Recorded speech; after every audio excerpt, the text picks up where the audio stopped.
Muy buenas tardes a todos y todas. Les saluda Ignacio González, la dirección de posgrado de la FAXO, la Facultad de Ciencias Sociales de la Universidad Nacional de Asunción, en este segundo día de nuestro seminario denominado Tendencias Poblacionales, Envejecimiento y Respuesta desde la Protección Social, organizado con la red LARNA de Oxford. El día de hoy tenemos la suerte de contar con grandes analistas, investigadores del área de la protección social en general y de las políticas dirigidas a la sociedad de envejecimiento en particular. Así que estamos muy contentos de dar apertura a este nuevo encuentro del seminario. Quiero también recordarles que está disponible en el chat del Facebook el link para que ustedes puedan acceder al formulario, inscribirse y poder recibir su certificado virtual. También en ese chat vamos a recibir todas las preguntas y comentarios que ustedes quieran dirigir a nuestros panelistas de hoy, también colaborar con sus opiniones y planteamientos en el debate. Vamos a leerla y vamos a compartirlas en este espacio. Quiero también mencionarles que el seminario del día de ayer está ya completamente a disposición en la página de Facebook de nuestra facultad.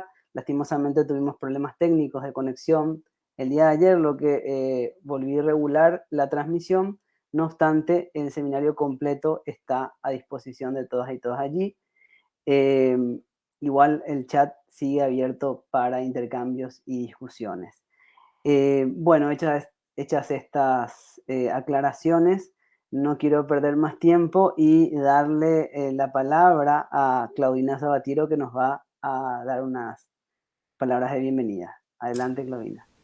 Muchas gracias, Ignacio. Antes que nada, agradecer el poder participar en esta prestigiosa casa de estudios en el nombre de la decana Ada Vera, y muchas gracias a vos, Ignacio, por esta organización conjunta, y por supuesto un particular agradecimiento a los destacados expositores y comentaristas que tenemos en estas dos sesiones. Comentarles a grandes rasgos que el objetivo de este encuentro es presentar el proceso de envejecimiento poblacional a nivel regional junto con sus principales características, así como la magnitud, tendencias, las implicancias del envejecimiento para los sistemas de protección social de la vejez, a fin de tener una visión integral, completa, de los cambios que ocurren y van a ocurrir en Paraguay en el mediano plazo. Ayer ya debatíamos sobre esto, también con Sebastián Bruno, un experto en la temática y que también nos presentaba muy bien toda la temática desde el sistema de protección social. Entonces, esperamos que este encuentro sea el primero de muchos otros que podamos llegar a tener para discutir temáticas poblacionales.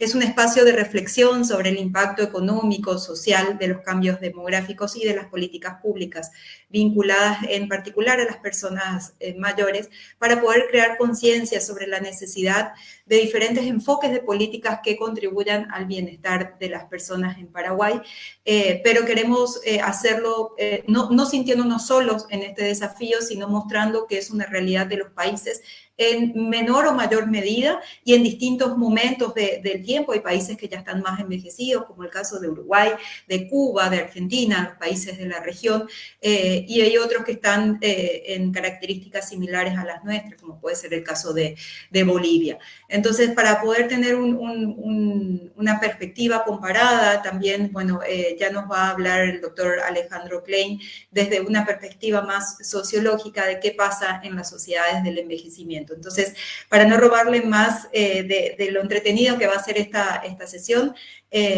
yo te vuelvo a pasar la palabra, Ignacio. Muchísimas gracias y estamos atentos al desarrollo de esta sesión. Gracias, Claudina. Quiero comentarles a todos y todas que tenemos en este seminario a personalidades de primer nivel, investigadores, investigadoras, académicos, académicas, que no solamente producen conocimiento, sino en el caso de nuestro país, particularmente puedo dar fe de que tenemos a investigadores e investigadoras técnicos y técnicas que contribuyen al desarrollo de la política social paraguaya y están participando en los procesos de pensamiento y crítica del sistema de protección social en general y todas las políticas y todas las acciones que contemplan a este sistema en el cual obviamente está como uno de los tópicos centrales la discusión sobre la sociedad de envejecimiento. Sin mayores preámbulos, yo quiero presentar a nuestro panelista estrella de hoy. Él es Alejandro Klein. Alejandro ayer estuvo participando ya como comentarista y tuvimos la suerte no solo de escucharle, sino de tener algunos adelantos, algunas perlitas que él fue dando sobre su intervención de hoy. Quiero contarles de nuevo, para los que no pudieron escucharnos ayer, que Alejandro es doctor en trabajo social por la Universidad Federal de Río de Janeiro. Participó o desarrolló su postdoctorado en la Pontificia Universidad Católica de Río de Janeiro y también en la Universidad de Oxford. Él es miembro, coordinador de la red Larna de esta misma universidad. Es autor de varias publicaciones científicas y libros relacionadas con las sociedades de envejecimiento, vejez y procesos psicosociales. Él es hoy nuestro panelista principal y le damos la bienvenida. Adelante, Alejandro. Bueno, creo que se me está viendo y se me está escuchando correctamente, ¿no? Creo que perfectamente, sí. Alejandro. Muy bien. Bueno, antes que nada, muchísimas gracias por este espacio, que es para mí un honor y me llena de felicidad conocer a destacados académicos de Paraguay, un país con el que les confieso que hace añares que con el doctor Lison estábamos intentando tener lazos académicos y creo que ahora le puedo comentar al doctor Lison de que, bueno, finalmente creo que lo principal de aquí es que vamos a armar un germen, un semillero de ideas y de actividades para que esto se prolongue y se continúe en, espero yo, muchas actividades más. Muchas gracias, doctor Ignacio Sebastián González, por recibirme. Gracias a la doctora Claudina Sabatiero, miembro de Erlana, es miembro ya, profesora que está trabajando con nosotros. A la doctora Ada Vera, decana de la Facultad de Ciencias Sociales, y hoy se une la profesora Verónica Serafini, que gentilmente va a hacer algunos comentarios a la exposición que voy a tener oportunidad de hacer hoy. Bien, yo tendría muchas cosas para compartir con ustedes. El tema de sociedad de envejecimiento es un tema que, como les comentaba ayer, me viene ocupando desde hace aproximadamente, yo diría, 4 años, quizás 5, donde en aquel momento comencé a hacer una serie de hipótesis preliminares, algunas de las cuales se cumplieron y otras no. Me puse un lapso de tiempo para empezar a analizar variables demográficas, económicas, subjetivas, sociales, en un lapso de tiempo que comenzó, diría yo, en el 2014 y que culmina, a mi entender, con la pandemia del coronavirus, que en muchas cosas ha generado confusión, pero que en lo que a mí refiere marca un punto de inflexión en mi investigación y en lo que a mí respecta genera mucha claridad con respecto a algunas hipótesis de trabajo que podemos manejar de lo que está sucediendo en nuestra sociedad o en lo societario. Digo lo societario porque quisiera aclarar de que mi enfoque no es sociológico, yo no soy sociólogo, manejo términos, autores de la sociología, pero mi enfoque es más que nada psicosocial, es decir, a mí lo que me preocupa es investigar las zonas de intersección entre lo subjetivo y lo societario. Digo lo societario porque la verdad es que en lo social no creo mucho, creo en lo societario más en términos de cómo lo plantea una autora como Hannah Arendt.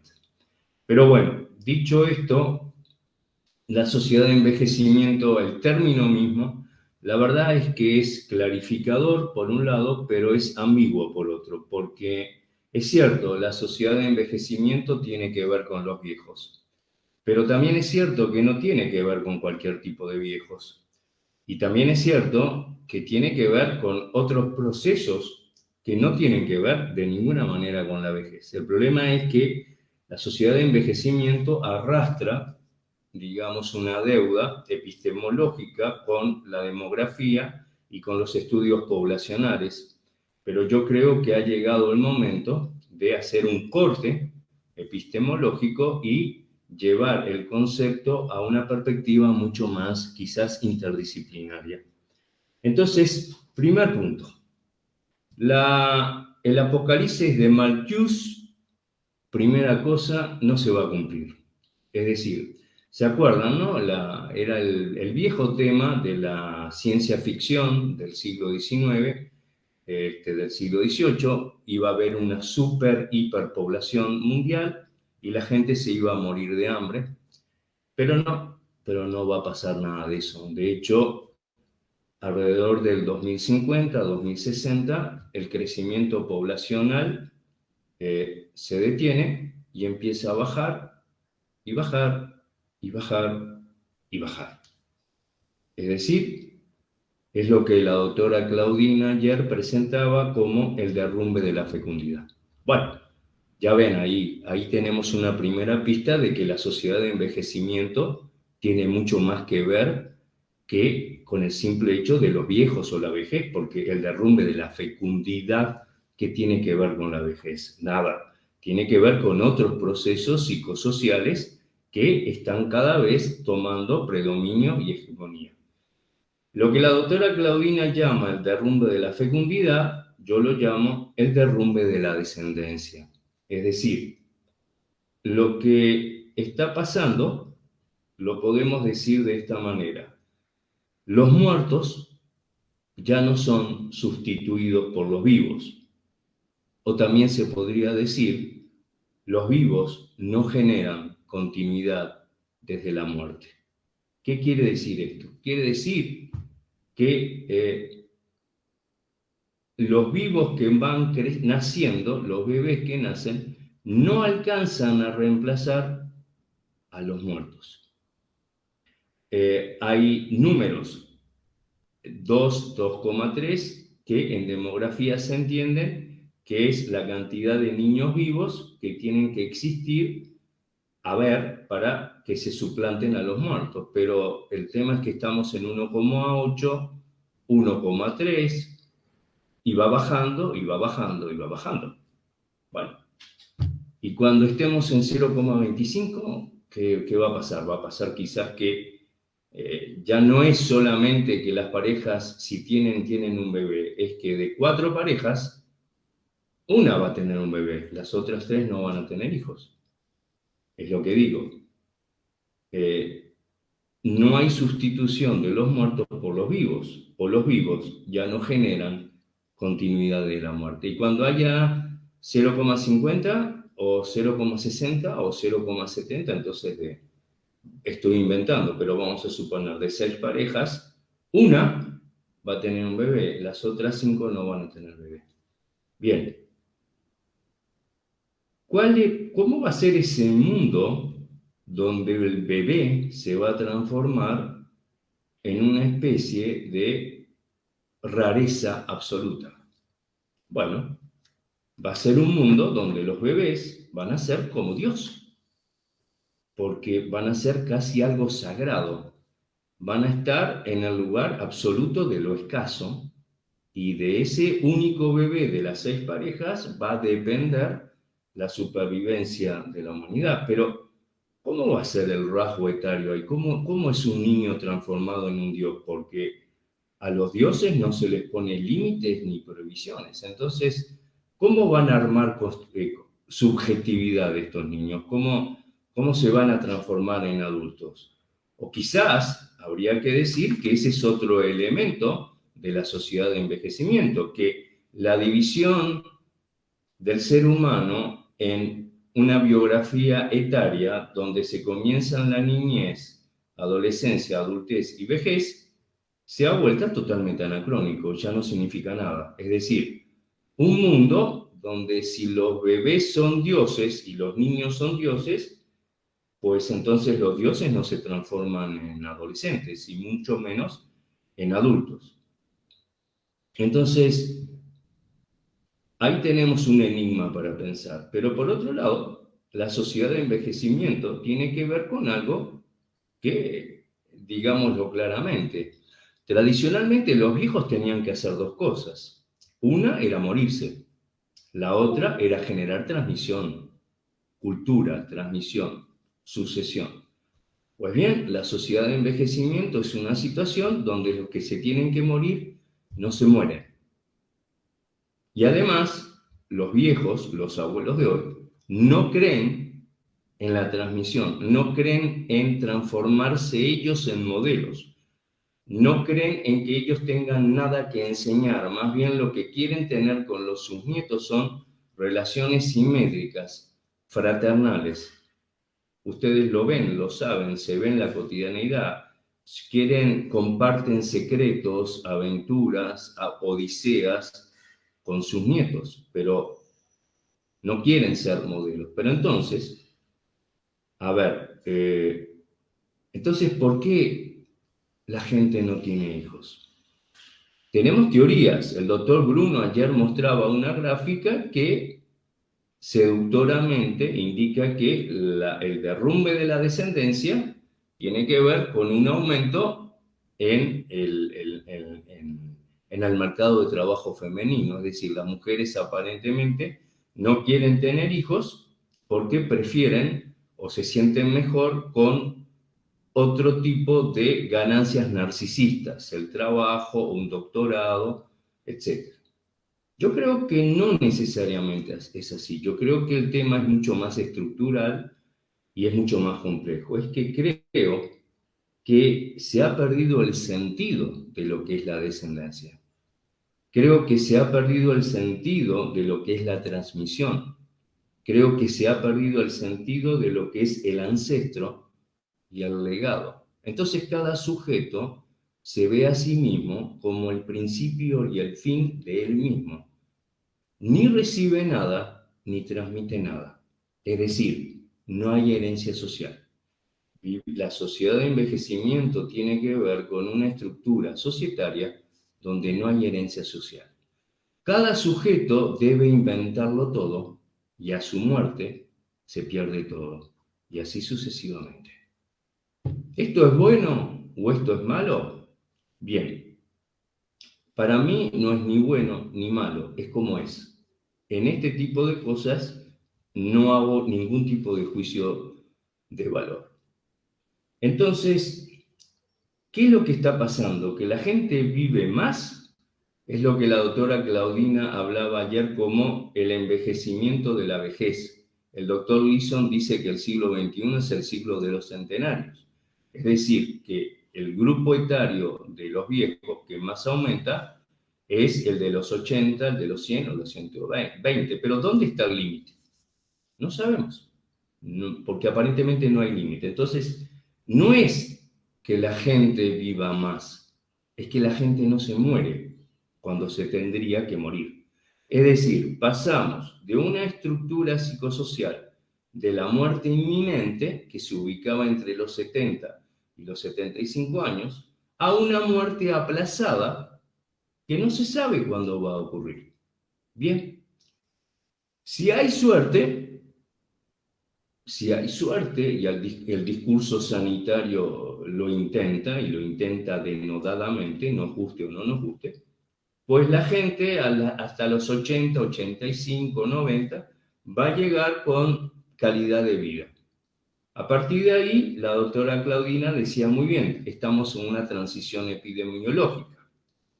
Entonces, a partir de los 90 se van a empezar a instalar demencias, el Alzheimer, o sea, instaurar patologías agónicas, agonías enormes que llevan décadas y que implican gastos enormes de dinero.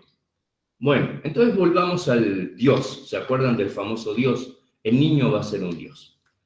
en una esquina, en una calle, donde van a haber 20 familias, va a haber solamente 2 niños. Entonces, bueno, y de 4 abuelos vivos, y de los bisabuelos vivos, y de los tataranietos vivos, va a haber un solo nieto, un solo bisnieto y un solo tataranieto. ¿Cuál? Va a ser Dios, va a ser una explosión narcisista como jamás ningún ser humano recibió en la historia de la humanidad. Pero además, este hombre, este Dios, va a ser un hombre, supongo que feliz, porque como cada vez va a haber menos población, por ejemplo, en la sociedad de envejecimiento estimo que no va a haber desempleo, porque va a ser tan baja la oferta, la cantidad de gente que trabaje, que no va a haber desempleo. Es decir, va a haber más empleo que gente, obviamente. Van a pasar otras cosas. Como va a haber cada vez menos gente, menos población, supongo yo que las casas van a salir muy baratas, los autos también, viajar, la comida va a salir muy barata porque cada vez va a haber menos gente que coma. Por supuesto, la escuela, hoy, la escuela, el desempleo, el salario de los, que hablábamos recién con Ignacio, de los profesores que forman parte de los dilemas de las políticas públicas, en la educación. Ese dilema va a desaparecer porque no va a haber escuelas, porque no va a haber niños que vayan a las escuelas. Entonces va a haber muy pocas escuelas. La pediatría va a ser una profesión que prácticamente va a desaparecer, no va a tener mucho sentido que haya pediatras. Pero, ¿cuál va a ser el problema de este Dios? Que va a haber un momento en que todo lo que ganó, porque va a ganar muy bien, porque como va a haber tanta competencia por la poca gente que va a haber, supongo yo que si sigue el capitalismo y la ley de la libre competencia, a la gente le van a aumentar mucho el salario para atraerla a las empresas. Bueno, ese Dios que va a tener mucho dinero y una buena casa y va a comer muy bien, va a haber un momento en que va a tener que pagar la casa de salud de sus papás, que a su vez están pagando la casa de salud de sus abuelos, que a su vez van a estar pagando la casa de salud de sus bisnietos. Entonces, todo lo que ganó por un lado, en esta transición epidemiológica, se le va a ir por el otro. Bien, ¿cómo se va a armar ese balance? Vamos a ver cómo se va a armar. Pero todo esto me lleva a algo que no me quiero olvidar de compartirlo con ustedes. Ayer lo escucharon y se dice en todos lados que el problema principal con los viejos y la sociedad de envejecimiento tiene que ver aparentemente con 2 grandes temas. Uno es ¿quién va a cuidar de los viejos? ¿El Estado o la familia? Y el segundo es la jubilación. Dicen que hay que aumentar la edad jubilatoria porque por culpa de los viejos se va a fundir el Estado y vamos a entrar en el caos económico. Por supuesto que no es así, es un relato, ¿no? Como tantos relatos. Pero a ver, pero miren esto, si yo les estoy diciendo que no es que se viva más, es que la muerte se desplaza de forma indefinida, pero entonces vamos a ganar mucho con que aumentemos la edad de jubilación a los 65, 75, si la gente va a vivir 120, 125. O sea, si usamos la racionalidad, la verdad es que es absurdo, totalmente absurdo, no tiene sentido. Pero además, la jubilación no es el principal problema, porque en el límite hay 2 soluciones. Una, se suprime la jubilación, que no haya más jubilaciones. La jubilación es un invento de la segunda mitad del siglo XIX que introdujo Bismarck. En toda la historia de la humanidad no hubo jubilación. Si sacamos la jubilación y armamos otro sistema de trabajo, supongo que no va a haber mayor drama. O armemos algo que tiene que ver también con el sentido común. Es decir, que la gente se jubile para que se cumpla el compromiso social de lo que la gente aportó, pero que la gente siga trabajando. Es decir, que sea un sistema mixto, jubilado, pero que siga trabajando. Y con respecto a quién va a cuidar a los viejos, la familia o el Estado, yo estoy avisorando una respuesta que no la voy a desarrollar aquí, que es la siguiente: los que van a cuidar a los viejos son los viejos. O sea, quien va a cuidar al viejo de 80 años va a ser su hijo de 55, 60. Y quien va a cuidar al viejo de 110 años va a ser su nieto de 65 y su hijo de 85. Es lo que estamos viendo. ¿Y quién los otros van a cuidar? Bueno, en América Latina no sé, pero en Europa también sé. Los migrantes. El cuidado de los viejos se ha transformado en una fuente importante de trabajo para los migrantes. Y no creo que cambie con el curso del tiempo. Entonces, ¿el principal problema es la jubilación?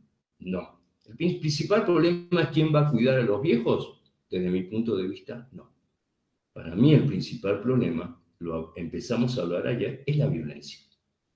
Es la violencia que ya se desata ahora y que se va a desatar con esos viejos que no se van a morir nunca.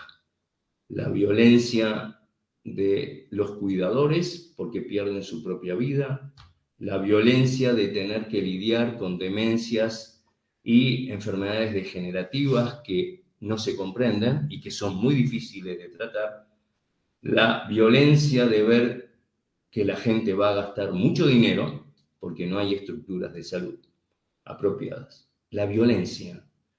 Ustedes lo ven, el maltrato institucional. Vayan a un centro de salud y vean cómo se trata a los viejos cuando estamos en el mismo umbral de la sociedad de envejecimiento. Se los trata horrible. Entonces, ¿qué va a pasar ahí? Pues no sé, porque no se habla del tema. El tema, decir esto probablemente es desagradable o políticamente incorrecto. Entonces, es mejor hablar de jubilaciones y es mejor hablar de familias. Y, por otro lado, la sociedad de envejecimiento tiene que ver con otro punto. No sé cómo ando de tiempo, quizás ya estoy agotando. Ignacio, si me puede orientar como si estoy bien o... Tenés Bueno, tiempo todavía, Alejandro, perdón. Gracias, Ignacio. Bien. Para que las familias, para que en el debate si la familia o el Estado va a cuidar a los viejos, primero hagamos una pregunta previa y más estructural. ¿Va a haber familia? La familia está pasando por una transición prácticamente mutacional que tiene distintos niveles que me hacen prever de que la familia va a desaparecer. Pero de vuelta, no es un drama, digo, en toda la historia de la humanidad, a los niños se los criaba en comunidad, en las aldeas, los abuelos, digo.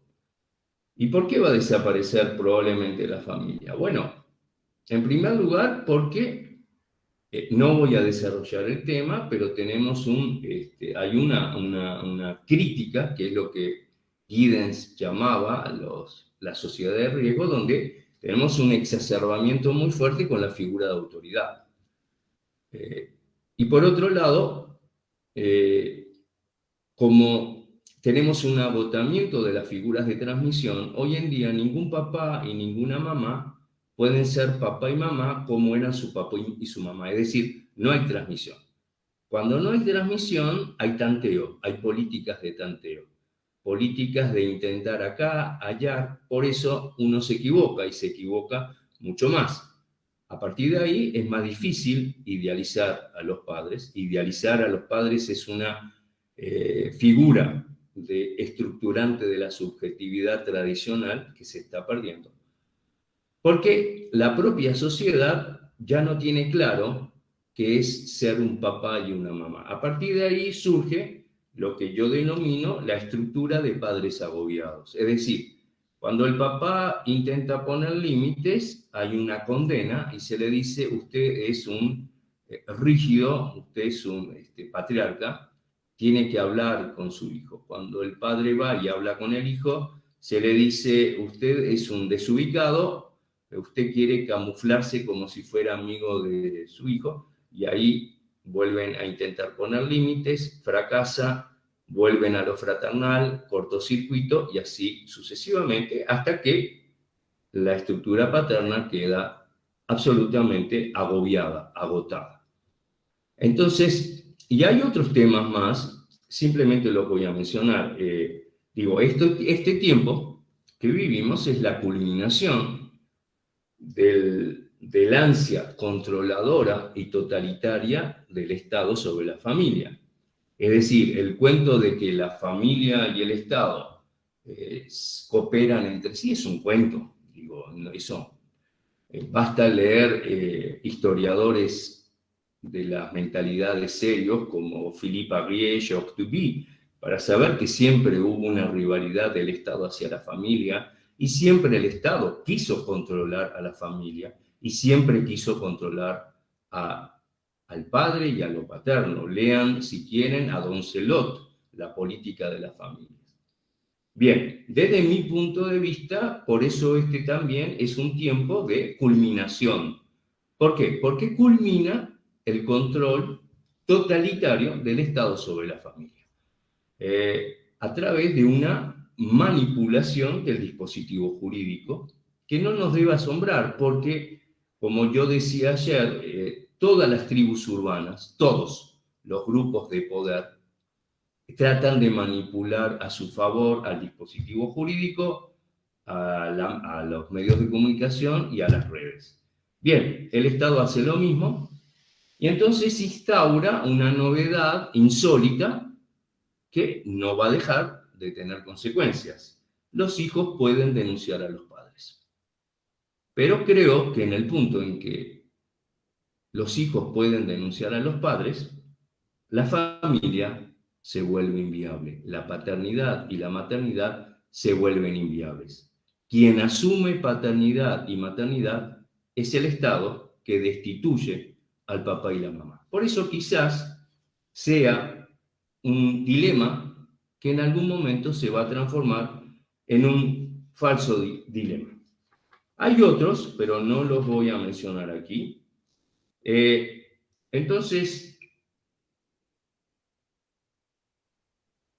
hay otra situación que me parece que es más interesante o más que nos tendría que hacer reflexionar. Cuando estamos entrando en la sociedad de envejecimiento, si vamos a tomar que la sociedad de envejecimiento tiene que ver con los viejos, uno tendría que pensar desde el sentido común que tendríamos que tener estructuras societarias tolerantes con los viejos, amables con los viejos, afables. Como ya les dije, siento que hay una ola de violencia contra la vejez que es, creo yo, incontenible. Y un emergente, claro, es el COVID-19. El COVID-19 ha implicado muchas cosas, pero entre otras ha implicado el derrumbe de la gerontología. La gerontología en este momento está atravesando una crisis de la cual no sé cómo va a emerger, pero lo que decía ayer el doctor Bruno, ¿no?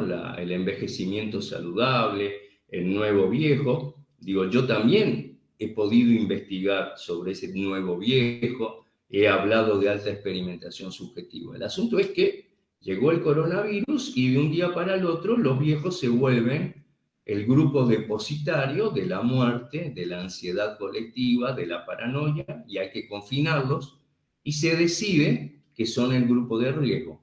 Como yo decía ayer, falso, porque todas las poblaciones resultaron ser grupo de riesgo y porque el confinamiento, si protege por un lado, desprotege por otro, porque en la depresión, la ansiedad que produce el confinamiento genera más vulnerabilidad, en definitiva, frente al coronavirus.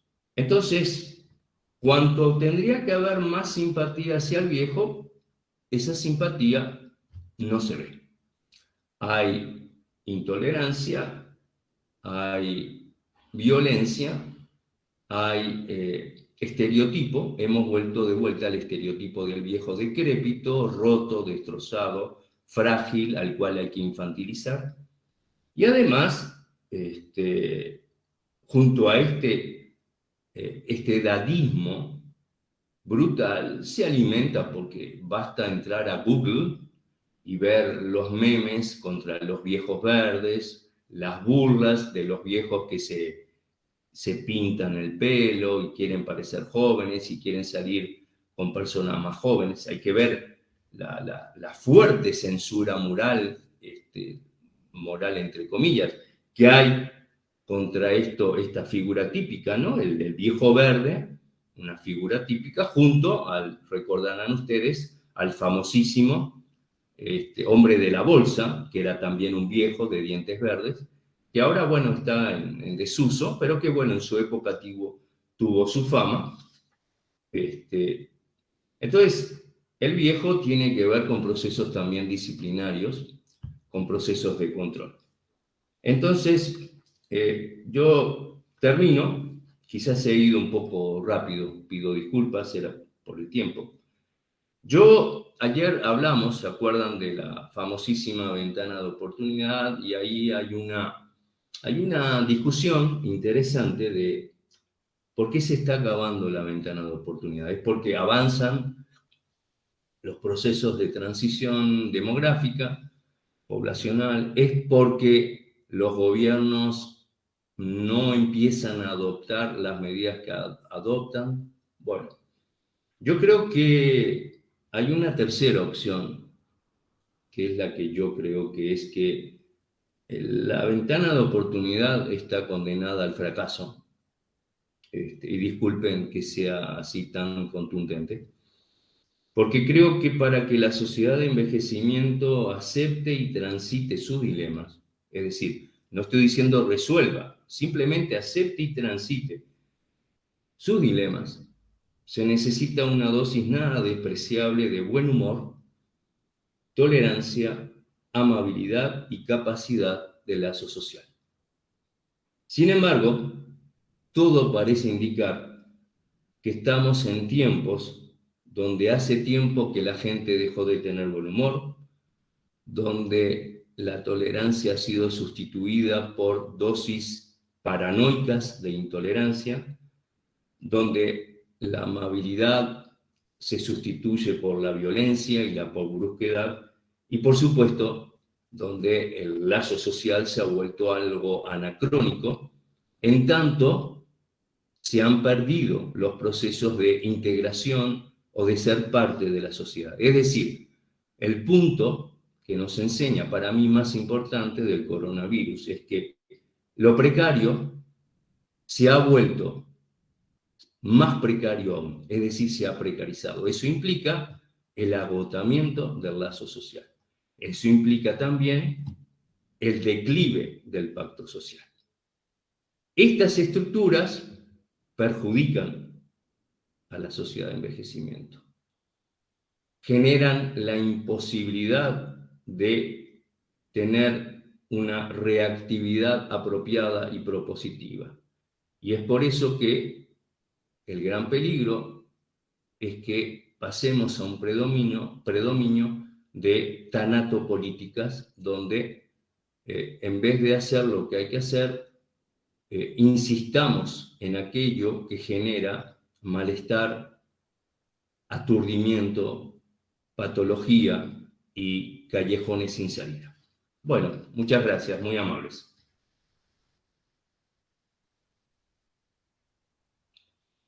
Muchas gracias, Alejandro. Nos tiraste ahí unas cuantas bombas. Me quedé un poco aturdido con lo de tanatopolítica. Me parece que colocaste puntos de debate sumamente importantes, polémicos y necesarios, así que te agradezco un montón. Gracias, Ignacio. Muy amable, gracias. Tu presentación creo que hizo honra a los anuncios que ya nos hacías ayer. Bueno, muy amable, muy amable. Te vamos a dar la oportunidad de responder varias preguntas que tenemos, pero antes quería darle también la palabra a nuestra comentarista de hoy. Ella es una compañera, una amiga de la casa, la doctora Verónica Serafini. Ella es doctora en economía, especialista en protección social, investigadora del Centro de Análisis y Difusión de la Economía Paraguaya y también docente en nuestra facultad. Así que, Verónica, te cedemos la palabra para que puedas hacer tu comentario. Gracias, Ignacio, gracias a Claudina y bienvenido, Alejandro. Qué gusto tener este abordaje desde una perspectiva y en un tema que en Paraguay todavía no está en la agenda del debate. Casi no hay líneas de investigación con respecto al envejecimiento y nosotros estamos frente a un proceso de envejecimiento sumamente rápido.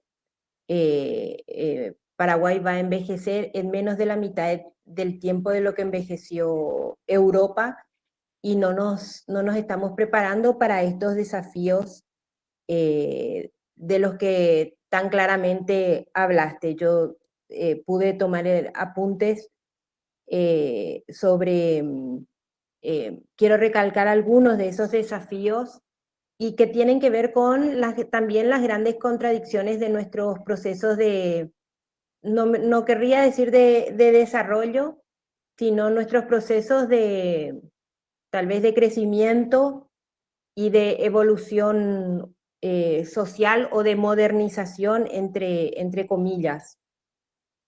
Y tiene que ver con estos desafíos, creo que son como...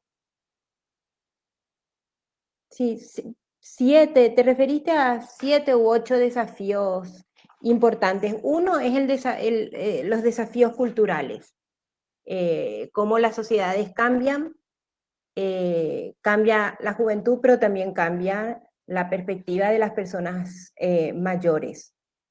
Hoy estamos ante, como bien lo dijiste, estamos ante un grupo que quiere autonomía, que quiere vincularse de otro amor, que quiere romper con el imaginario del abuelo con el nieto o la nieta, y eso nos pone en perspectiva todo el relato social, el sistema educativo, hasta los libros de lectura de los niños y niñas en la escuela, de cómo crean una imagen de los abuelos o de las abuelas, cuando que en realidad estamos viviendo un contexto muy distinto a ese.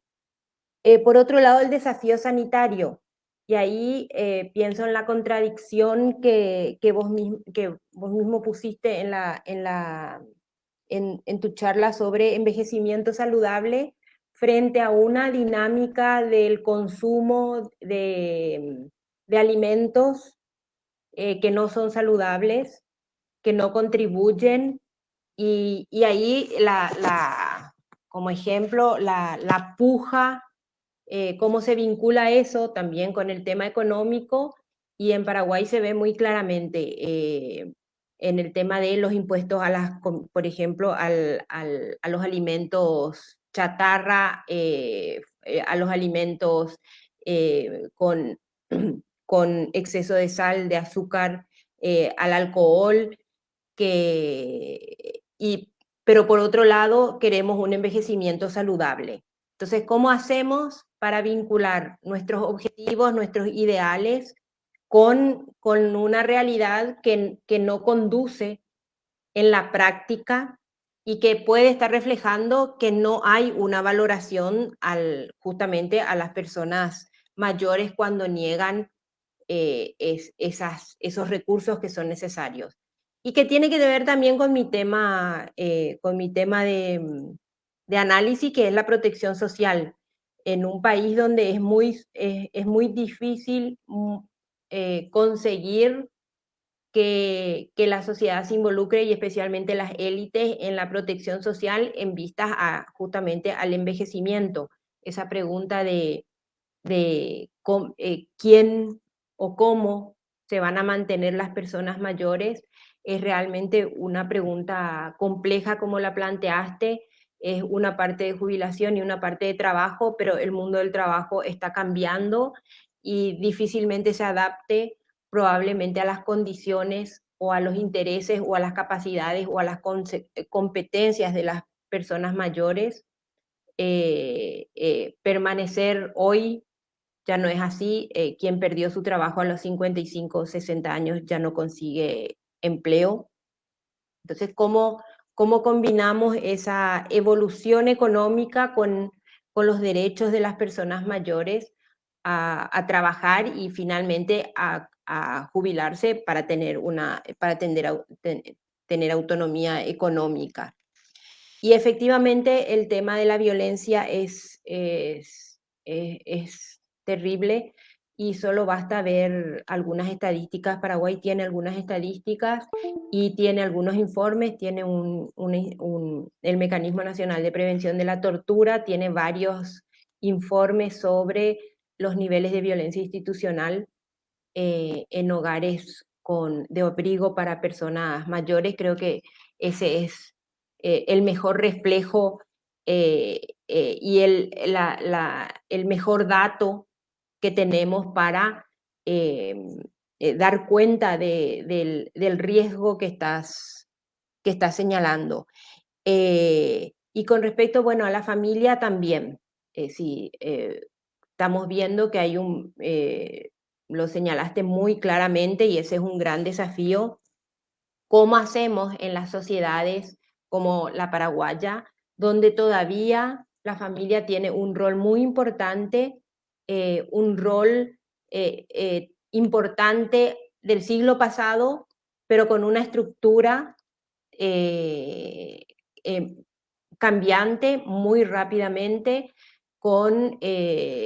y con la dificultad de establecer lazos, porque esa familia ideal que nosotros estamos pensando, que se encarga que cuida, que cobija a la persona mayor o a la persona mayor que depende, es una familia que prácticamente ya no existe con el proceso de urbanización, y además se deteriora con una urbanización desordenada.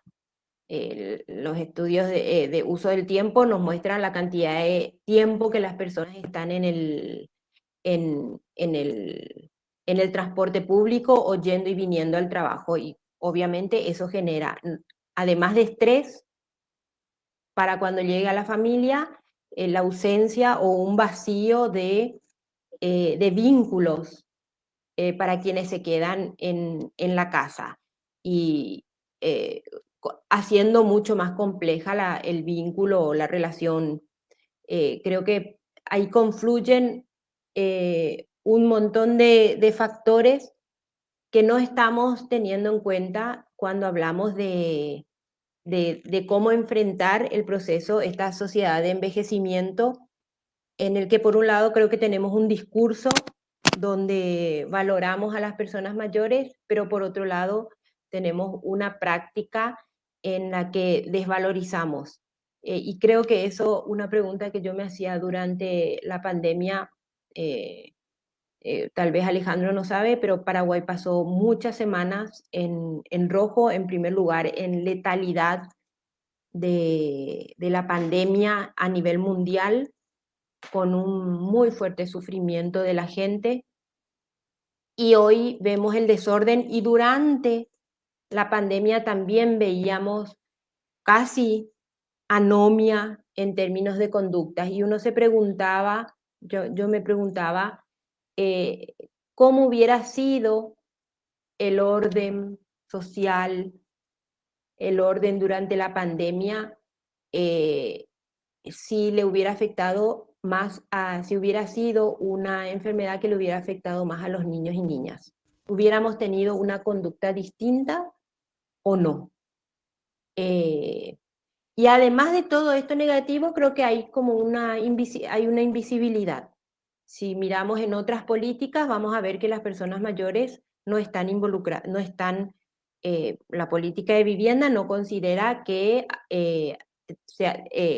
existan personas mayores en las viviendas.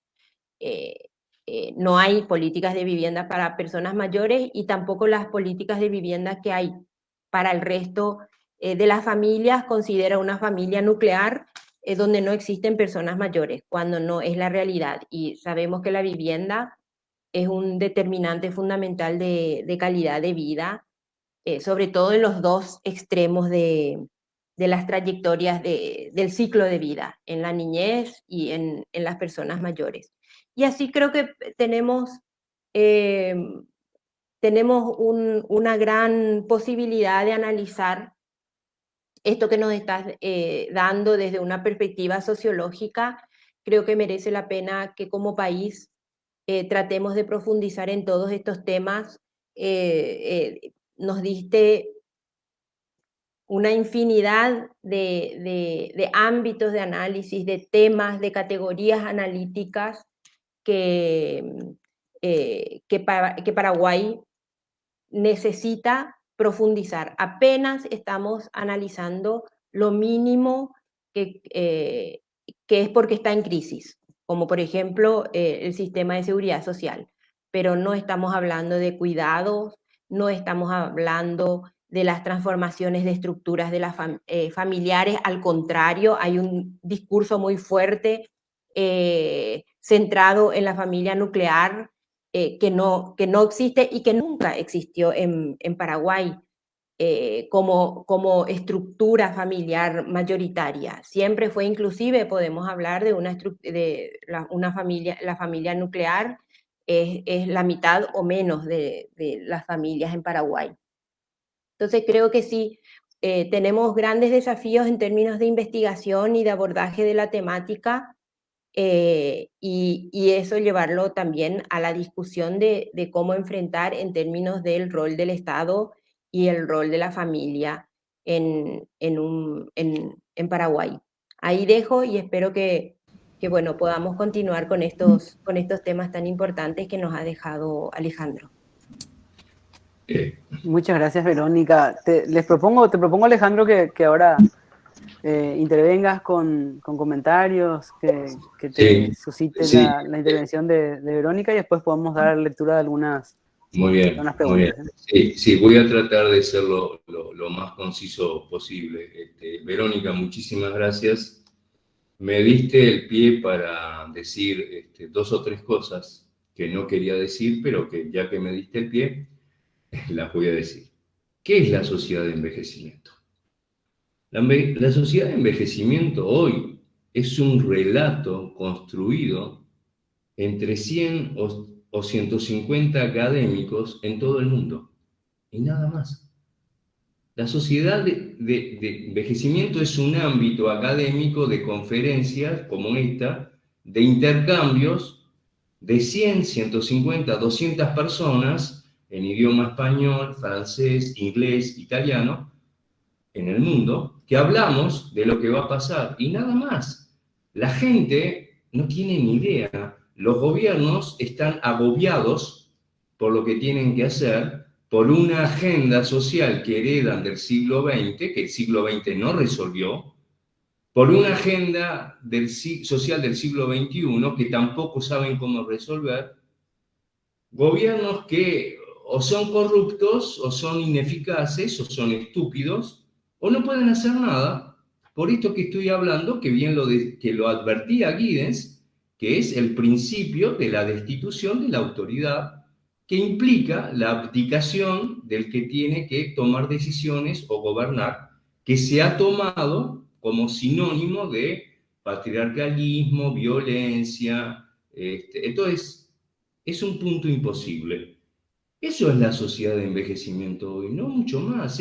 Lo dice muy bien Verónica. ¿Cómo es que si sabemos que hay que cambiar todo el concepto urbanístico de las casas, de las calles, de los semáforos, del transporte colectivo, cómo es que las municipalidades no tienen grupos de tercera edad trabajando, asesorando? Por lo que estoy diciendo, porque es un tema por ahora académico. Y supongo que va a seguir académico Cuando llegue lo que va a llegar, digo, yo personalmente yo ya voy a estar muerto, así que no sé. Lo otro lo dijo muy bien Verónica, y te agradezco muchísimo, Verónica. Un punto de contradicción que tenemos derecho a plantear claramente, un punto perverso A ver, quieren aumentar la edad de jubilación, pero ¿para qué trabajo? Si a los viejos no se les da trabajo. Quieren aumentar la edad de jubilación a 75, pero ¿para qué? ¿Para generar más desempleo? ¿La gente no le da trabajo a los viejos? Entonces, no es una ley administrativa, economicista, una ley burocrática, es un cambio que tiene que haber en la concepción del trabajo y en la concepción de la productividad. Si no hay ese cambio, es inútil, no hagan nada, dejen todo como está, que la gente se siga jubilando a los 60 años y se terminó, porque eso es una expresión de edadismo brutal, es perverso. A la gente le van a sacar la jubilación con la promesa de que le dan trabajo y nadie les va a dar trabajo. No hay trabajo para los jóvenes. ¿Alguien le va a dar trabajos a los viejos? Por favor. Eso es la tanatopolítica. Es aquello societario que genera esos problemas de los que luego se lamenta y que no resuelve de ninguna manera. Yo les propongo, hablando de la violencia, que vean la película El Padre, de Father, con Anthony Hopkins. Véanla y un día armamos una mesa de debate. ¿Por qué hay violencia contra los viejos? Porque los viejos se tornan insoportables, porque no se mueren, porque la gente pierde su vida privada, la gente no puede tener vínculos, la gente gasta fortunas en los viejos. Está bien, pero hay una razón más estructural, y es porque los viejos no denuncian, como lo hacen los niños de 4, 5 años, 6 años que ahora levantan el tubo y denuncian a los padres. Si los viejos denunciaran, otra historia sería. Si los viejos tuvieran el poder de los medios de comunicación, otra historia sería. Si los viejos tuvieran poder político, otra historia sería. Pero no lo tienen. Y Verónica me planteaba un tema polémico que se va a investigar en su momento. ¿Qué hubiera pasado si se hubiera dicho que el grupo de riesgo eran los niños? Los hubieran confinado, se hubiera demorado tanto en reaccionar, porque que se muera un viejo está bien, porque los viejos se mueren, pero que se muera un niño, bueno, eso es un escándalo social, ¿no? Eso sí, los niños se mueren todos los días de hambre, de desnutrición, de abandono, pero eso no genera mayor escándalo. Pero hay otra pregunta. ¿El coronavirus nos hubiera agarrado tan vulnerables como nos agarró si no hubiéramos pasado por décadas neoliberales de sistemático desmantelamiento de los sistemas de salud, donde no quedó nada y donde de repente hubo que armar todo en una semana o dos? Si el neoliberalismo no hubiera desmantelado esos sistemas de salud que los gobiernos decían que eran una parafernalia que no servían, que era un gasto, un derroche, que la gente tenía que ir a los sistemas privados, la pandemia nos hubiera agarrado tan vulnerables como nos agarró, se hubiera extendido, hubiera habido tantas zonas rojas. No sé, es para pensarlo, ¿no? Gracias. Muchas gracias, Alejandro. Tenemos algunas preguntas y como parte final de esta jornada, les propongo leer las preguntas que tenemos y hacer una ronda con todos ustedes, aprovechando la genialidad de nuestro panel. Podemos arrancar con Verónica, luego podemos invitarla también a Claudina, que nos dé sus comentarios, ya sea sobre las preguntas o sobre las jornadas, y finalmente cerramos con Alejandro. ¿Les parece bien? Voy a leer entonces algunas preguntas que nos llegaron. La primera dice, ¿quiere decir que la calidad de vida va a ser más dura, que las parejas van a dejar de generar nuevas generaciones para evitar problemas económicos? Otra pregunta dice lo siguiente, ¿qué nuevas preguntas surgen desde la perspectiva psicosocial para analizar a la sociedad del envejecimiento? Otro comentario señala lo que sigue. ¿Podría ampliar sobre la explicación de la construcción hostil hacia la vejez? Ayer se mencionaron, y este ya es otro comentario, ayer se mencionaron los cambios de la vejez y un desafío en la pandemia. ¿Podrían recuperar el tema y ampliarlo? También tenemos otra pregunta que dice, un comentario más bien, está también el cuidado de adultos, de adulto mayor por una mujer adulta a la que la familia no apoya ni económicamente ya que no puede trabajar. Más bien un comentario antes que una pregunta. Otro comentario o pregunta nos pide recomendaciones para el estudio de la sociedad del envejecimiento en Paraguay, apuntando a las nuevas discusiones y teniendo en cuenta las variables regionales. Creo que es una pregunta interesante para plantearle desafíos a nuestras investigadoras locales que están también en la cocina de la política de protección social. Creo que con esto tenemos bastantes insumos para hacer un recorrido. No sé si, Verónica, querés arrancar vos. No hace falta responder con certeza, sino inclusive podemos colocar más interrogantes sobre este tema, ¿verdad?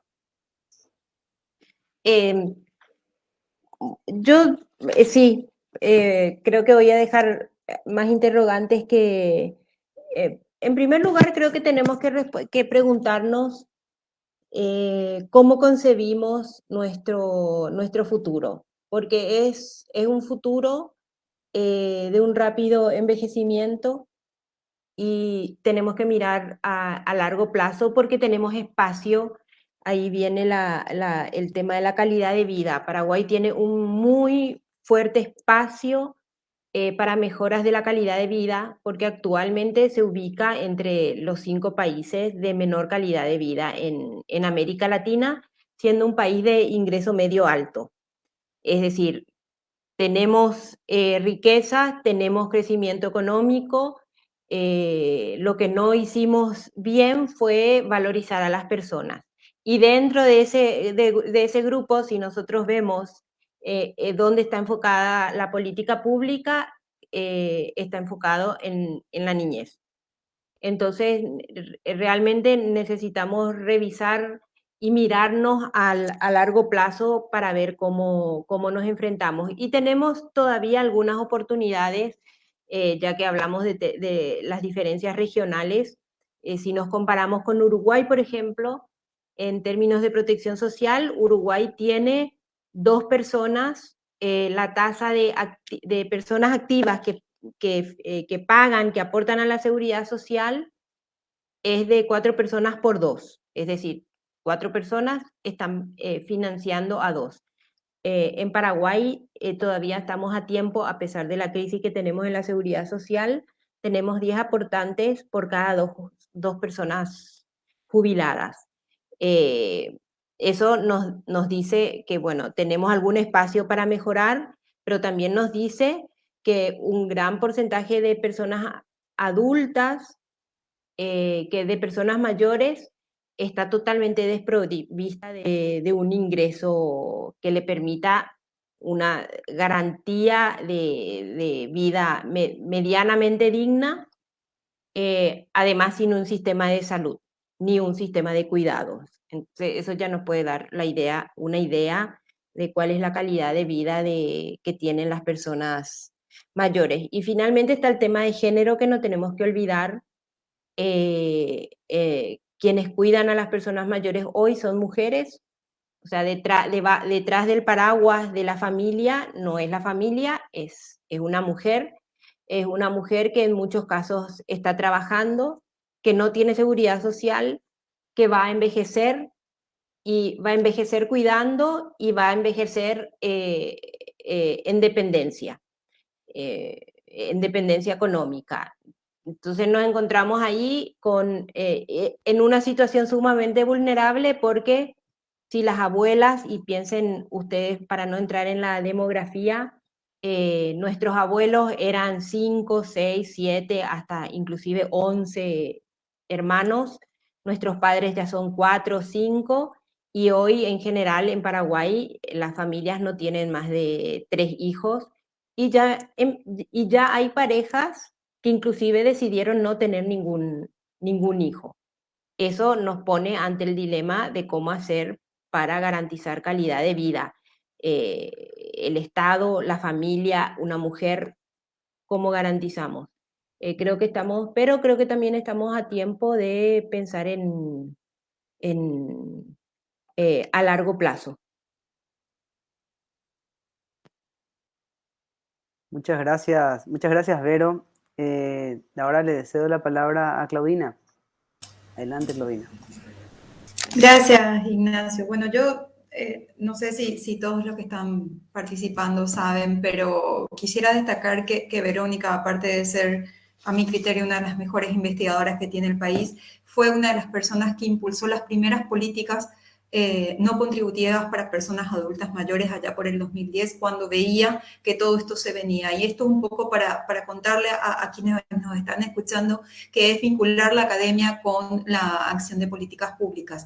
Verónica participó junto con el ministro Borda de la implementación, el diseño y la implementación de la pensión alimentaria para adultos mayores desde el Ministerio de Hacienda. Yo creo que nada más duro que un Ministerio de Hacienda, y ella lideraba la unidad de economía social. Creo que es de destacar el mérito de Verónica de llevar y vincular todo ese afán que tiene desde la academia con las políticas públicas, y una política que hasta hoy se mantiene y que está liderando el ranking de las políticas sociales en Paraguay. Y dicho esto, quiero no referirme a lo que se está conversando, sino un mensaje particular a quienes nos están escuchando, jóvenes que hoy están en los últimos años de sus carreras, invitarlos a esto que decía Alejandro, de haber encontrado en Paraguay a buenos investigadores o comprometidos, invitarlos a que ustedes también sean en su construcción profesional uno más de esta red de investigadores en Paraguay. Para eso necesitamos primero investigadores, luego quedan investigaciones, y también necesitamos los insumos. Entonces, insumos cuantitativos o cualitativos, y la triangulación de ambos. Creo que es súper importante que como Academia Paraguaya podamos vincularnos con quienes producen datos, y que podamos también dejar nuestra semilla ahí de decir por dónde van los desafíos. Entonces, poder hacer fuerza desde ahí, invitarles a pensar distinto, invitarles a plantearse y repreguntarse sobre sus temas de investigación, a buscar contacto con investigadores. En Paraguay no tenemos muchas redes de investigación. Yo tuve la suerte de trabajar con Verónica Serafini y formarme al lado de ella. Entonces, busquen investigadores solidarios que puedan compartir con ustedes el conocimiento. Y de ahí en más construir un Paraguay distinto desde la academia. Creo que ese es como mi principal mensaje a quienes nos están escuchando y quienes hoy tienen el privilegio de estar haciendo una carrera universitaria, y eso no es menor en Paraguay, porque sabemos los recursos que implican hacer una carrera. Una sola pregunta que quizás tiene un tinte más demográfico y que sí me gustaría responder era, creo que una de las primeras preguntas que decía si las parejas van a tener menos hijos para solucionar problemas económicos. La respuesta es no. Nadie tiene nadie toma una decisión pensando en el país en el que vive. Yo no digo voy a tener 2 hijos, 3 hijos porque voy a contribuir a la tasa global de fecundidad de Paraguay. Entonces, la decisión pasa por otro lado, pasa por los propios problemas económicos o las decisiones que uno toma, pasa por el conocimiento, pasa por el plan de vida que uno pueda llegar a construir. Creo que hoy los jóvenes que nos están escuchando tienen los insumos necesarios para tomar decisiones y para ver lo mismo que decíamos en el encuentro de ayer.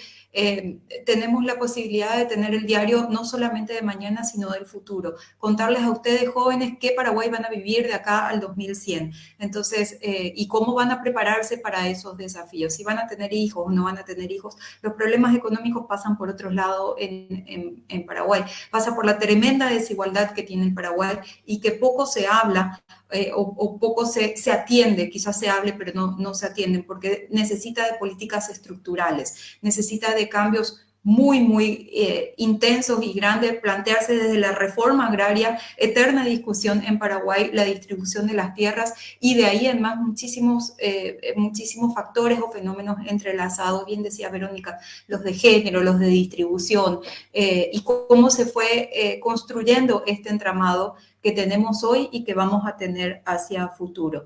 Y quizás para desafiar un poquito más a Verónica y sus políticas públicas revolucionarias, sí, yo le quisiera pedir que por ahí explique un poco más del IBU, que es algo que también está pensando para Paraguay. Entonces, si nos queda un tiempito, quizás Verónica pueda ahondar un poco más, que sería lo emergente en políticas públicas para Paraguay. Muchas gracias. Genial, gracias Claudina.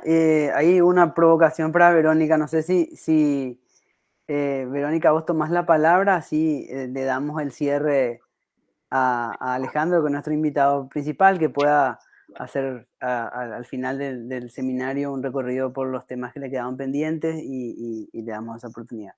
Así que adelante, Verónica. Bueno, yo creo que merecería organizar algo particular con respecto al ingreso básico universal, que es una discusión que se está teniendo a nivel mundial en el marco del derecho al ingreso y de la seguridad económica, que es garantizar a las personas. El principio básico es un ingreso básico universal que permita tener un piso de ingresos a lo largo de la vida, pero como muy pocos países están en condiciones de financiar algo tan ambicioso, los países están discutiendo diferentes versiones.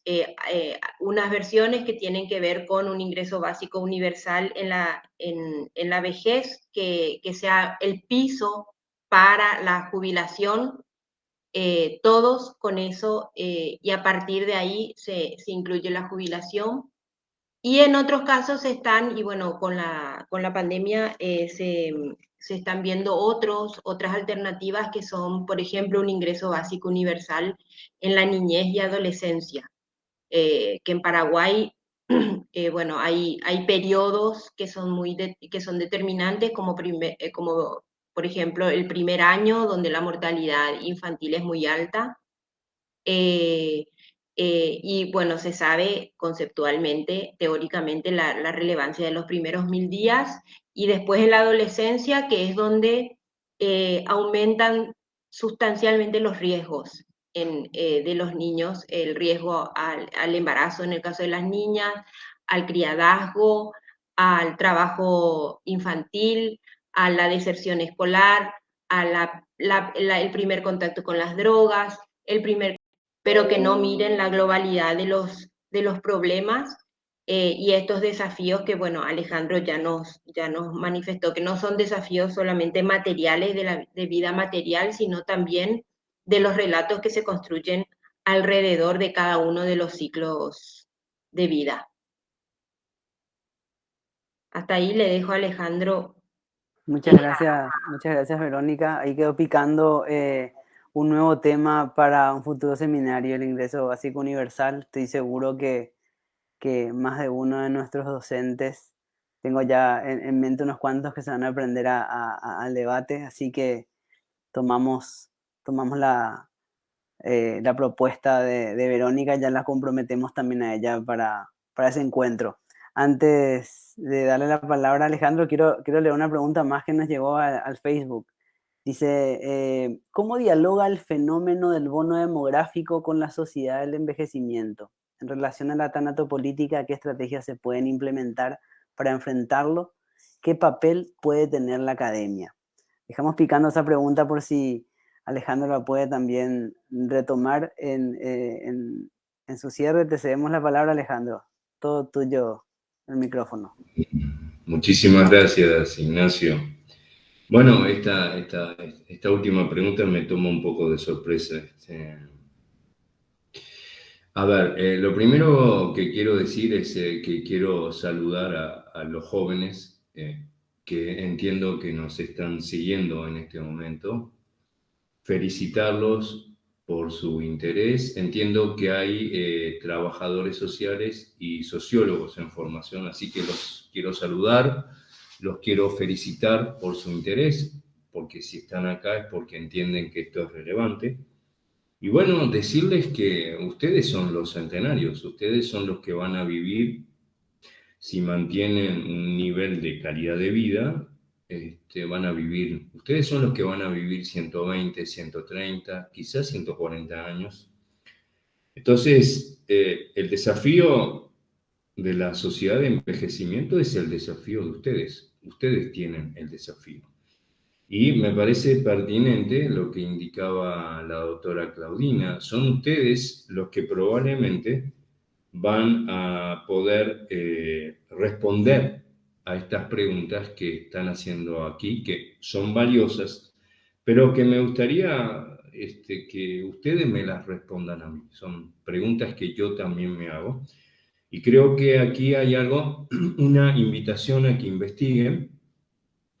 Los sociólogos tienen ya una formación de investigación rigurosa. El trabajo social le cuesta más investigar, pero yo los invito a que investiguen todo esto que está aquí planteado, que estoy seguro que van a poder indagar, avanzar, resolver en Paraguay y en la región.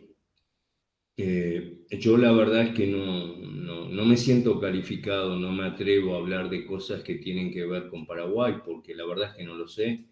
Ahí obviamente le cedo la palabra a Verónica, a Claudina, a Ignacio. La verdad es que no puedo opinar y no creo que deba opinar. Lo que sí es que los invito a que entren al link, Claudina se los puede facilitar, del Oxford Institute of Population Aging.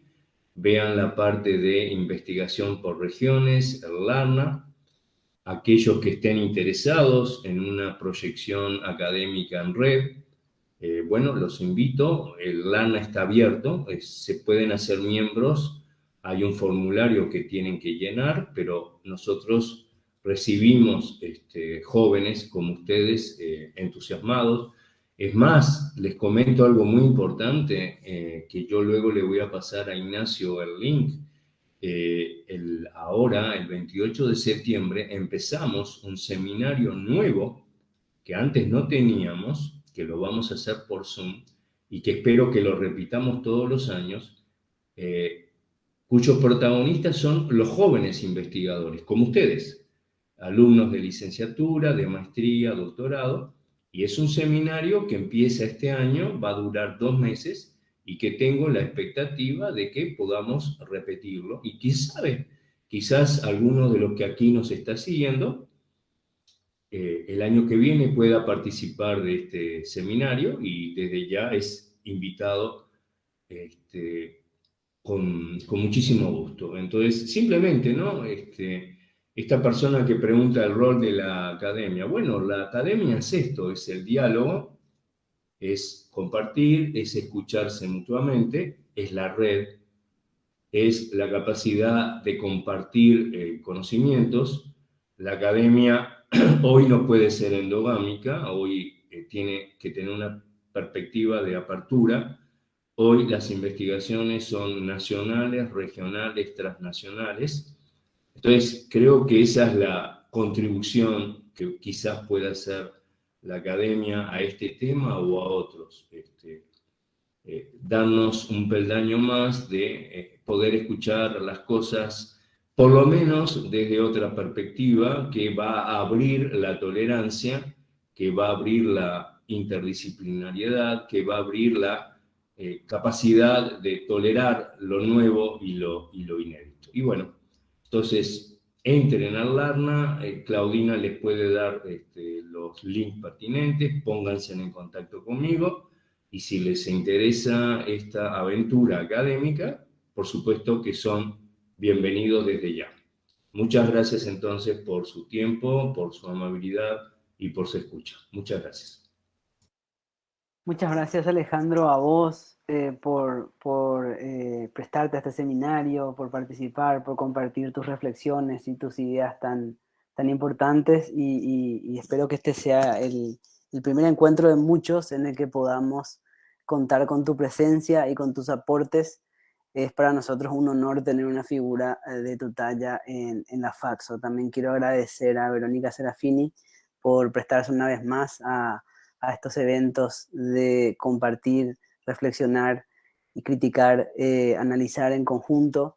Y principalmente quiero darle un agradecimiento muy, muy destacado a la persona que propició este encuentro, que permitió tejer estas reflexiones y estos contactos, que es Claudina Sabatiero, una destacada demógrafa de nuestro medio, a la cual queremos con muchas ganas poder ficharla en la Faxo muy pronto. Esperamos poder abrir la beta demográfica en nuestra facultad. Bueno, muchísimas gracias por permitirnos hacer este encuentro, y estoy seguro que será el primero de muchos más, ¿sí?